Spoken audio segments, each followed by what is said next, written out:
So sometimes we can get to a place and we think we're doing good. Like we think we're ordering something healthy like a salad. But there might be, like, they don't always tell you everything that's in a dish, right? They'll give you a menu and it'll have maybe a few of the ingredients, but it won't say, and 3 sticks of butter. Like that's not gonna be on the description of the menu.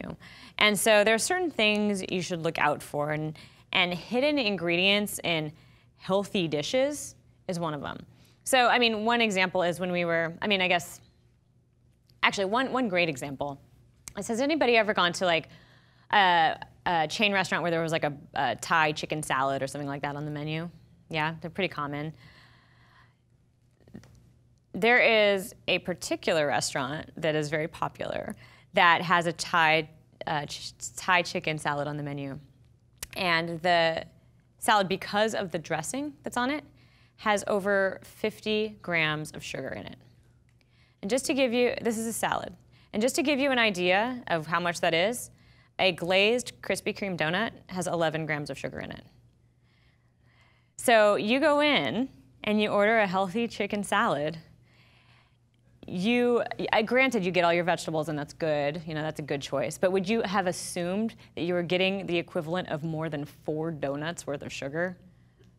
Or would you have thought, hey, I was so good, I ordered a salad, I deserve some dessert, and then you double down on dessert. So you have to be really, really careful. And this is one of the tricks when places that don't emphasize real food, when they emphasize industrial food, they often need to make up for the lack of flavor in that food with things like sugar, with things like processed oils, with things like excessive salt. So be aware that these are some major pitfalls, and I will show you in the next couple slides how to avoid that.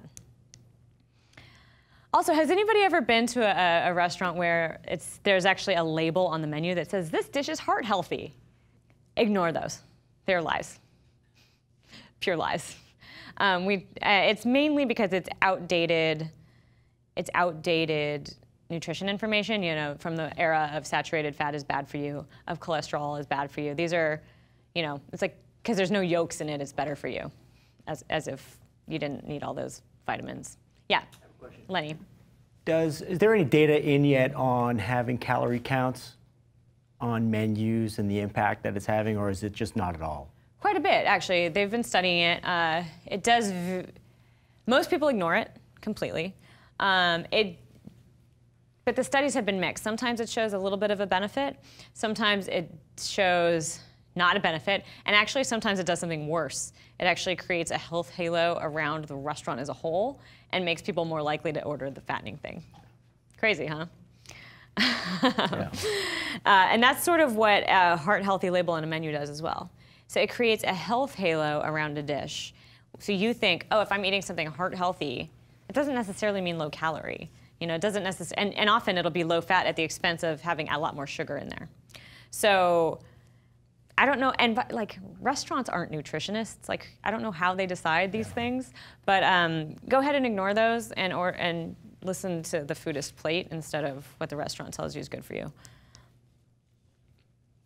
So another menu pitfall, and I hear this a lot actually, is unsatisfying vegetarian dishes. So oftentimes people, like if I go somewhere and I'm like really just not impressed with the menu, I'll often order vegetarian to just get the healthiest thing I can get. But often it'll be very unsatisfying. Like there won't be enough protein in there won't be enough oil in there, or other kind of fat to make me feel full. And if that happens to you enough times, you just start thinking eating healthy isn't satisfying.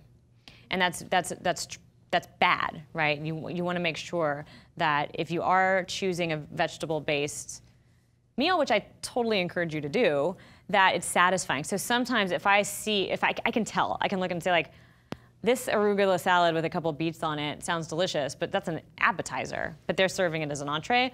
I'll order an extra avocado on top. Maybe I'll order some fish on top. Just something else to give it a little more, and like Mara was saying earlier, maybe even some seeds or nuts that you can bring with you to make it a little more satisfying, so that you aren't stuck in a place where you always associate vegetables with not satisfying meals. Because that's like, then you start having to use willpower, and then it's all downhill from there. anchor pricing. You guys know about anchor pricing? So restaurants have all these crazy tricks to get you to spend more money. And so what they'll do is they'll put things on the menu, and they'll be at all different price points. And often there's like a special box that's like some special thing, like the special steak or the special lobster, and it'll be like twice as expensive as anything else. They do that intentionally to get you to buy the second most expensive thing, because you feel like they don't really want anybody to buy the most expensive thing. But they do want you to spend. They don't want you to necessarily spend $58 on your entree, but suddenly you're more likely to spend $38 as opposed to the one that's $24 right below it.